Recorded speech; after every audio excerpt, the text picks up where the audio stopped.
Bismillahirrahmanirrahim. Assalamualaikum warahmatullahi wabarakatuh.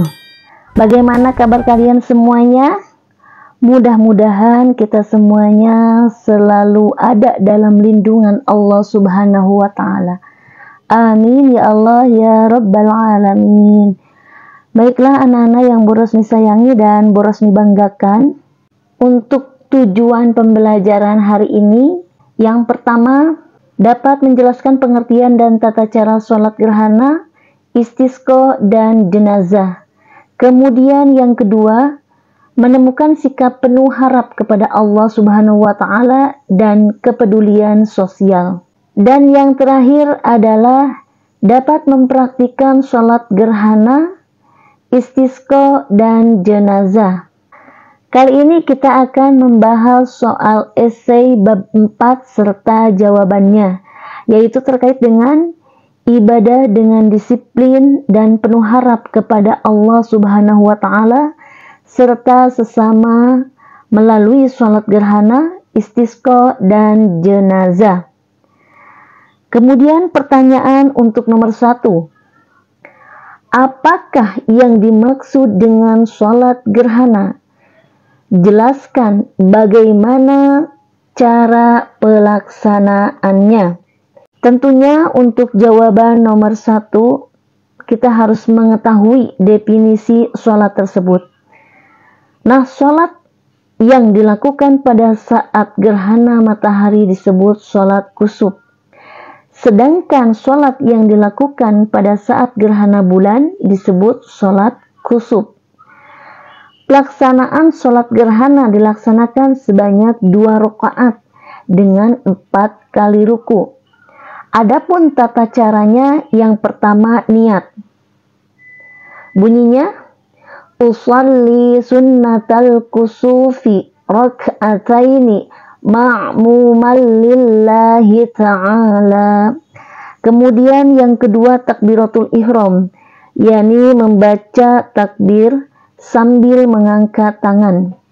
3. Membaca surat Al-Fatihah dilanjutkan dengan bacaan atau surat Al-Quran. Bacaan Al-Fatihah dan ayat atau surat dalam Al-Quran itu dibaca dengan nyaring, baik dalam sholat kusuf maupun khusuf. Yang keempat, membaca surat Al-Fatihah. 5. Ruku, dan yang keenam berdiri dari ruku, dilanjutkan membaca surat Al-Fatihah, dilanjutkan membaca ayat atau surat dalam Al-Quran. Kemudian 7. Ruku kedua. 8. Iktidal. 9. Sujud 2 kali. 10. Berdiri untuk rakaat kedua dengan tata cara yang sama pada rakaat pertama. 11. Diakhiri dengan salam, dan yang terakhir adalah setelah sholat selesai disunatkan adanya seorang khatib yang membaca khutbah terkait gerhana. Nah, itu jawaban untuk nomor 1. Kemudian untuk pertanyaan nomor 2, apakah yang dimaksud dengan sholat istisqa? Jelaskan bagaimana cara pelaksanaannya. Baiklah anak-anak yang Bu Rosmi sayangi dan Bu Rosmi banggakan, untuk menjawab pertanyaan nomor 2, yaitu pengertiannya, sholat sunnah untuk meminta hujan kepada Allah Subhanahu wa Ta'ala. Sholat istisqa dilaksanakan sebanyak 2 rakaat di lapangan terbuka dengan disertai khutbah. Dan adapun pelaksanaannya, setelah jamaah sampai di lapangan, imam sholat menyeru jamaah untuk memulai sholat. Biasanya imam menyeru dengan bacaan as-salatu jami'ah. Imam mengimami sholat 2 rakaat seperti biasa sesuai dengan rukun dan sunnah sholat pada umumnya. Kemudian setelah sholat selesai dilanjutkan dengan khutbah. Khutbah sholat istisqa disunatkan dimulai dengan bacaan istighfar, yakni 9 kali, pada khutbah pertama dan 7 kali pada khutbah kedua. Khutbah dilanjutkan dengan puji-pujian kepada Allah Subhanahu wa Ta'ala, syahadat, sholat, serta nasihat, khususnya ajakan agar bertaubat. Kemudian berdoa meminta hujan diturunkan. Kemudian pertanyaan ketiga, apakah yang dimaksud dengan sholat jenazah? Jelaskan bagaimana cara pelaksanaannya. Pengertiannya, satu jenis sholat untuk jenazah muslim.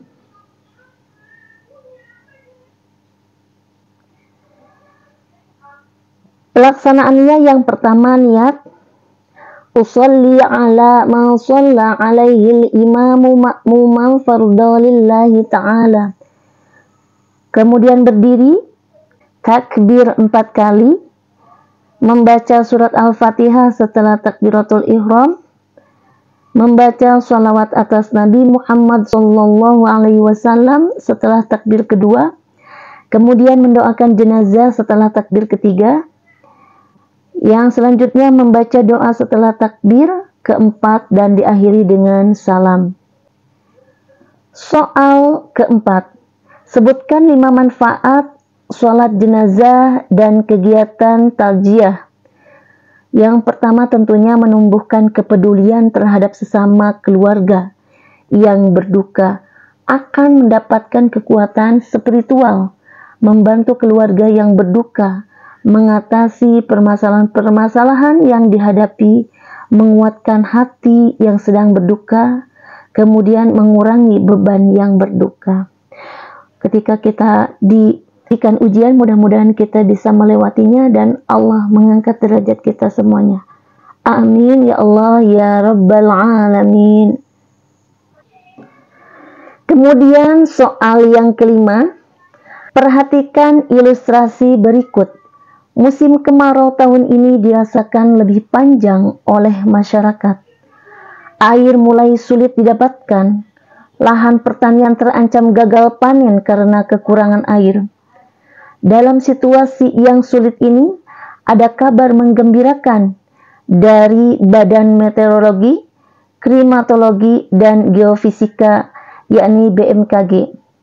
BMKG memprediksi hujan akan turun dalam 2 hari ke depan. Dalam situasi seperti ini, apakah sholat istisqa diperlukan? Nah, jawaban yang tepat untuk nomor 5 adalah tetap diperlukan, karena sholat istisqa adalah sunat Nabi dan dapat meningkatkan iman kepada Allah Subhanahu wa Ta'ala dengan selalu penuh harap berdoa kepada Allah Subhanahu wa Ta'ala. Baiklah anak-anak yang Bu Rosmi sayang dan Bu Rosmi banggakan, mudah-mudahan paparan materi ini dapat dipahami. Semoga Allah memberikan hidayah ilmu kepada kita semuanya. Amin, amin ya Allah ya Rabbal Alamin. Terima kasih. Akhirul kalam. Wassalamualaikum warahmatullahi wabarakatuh.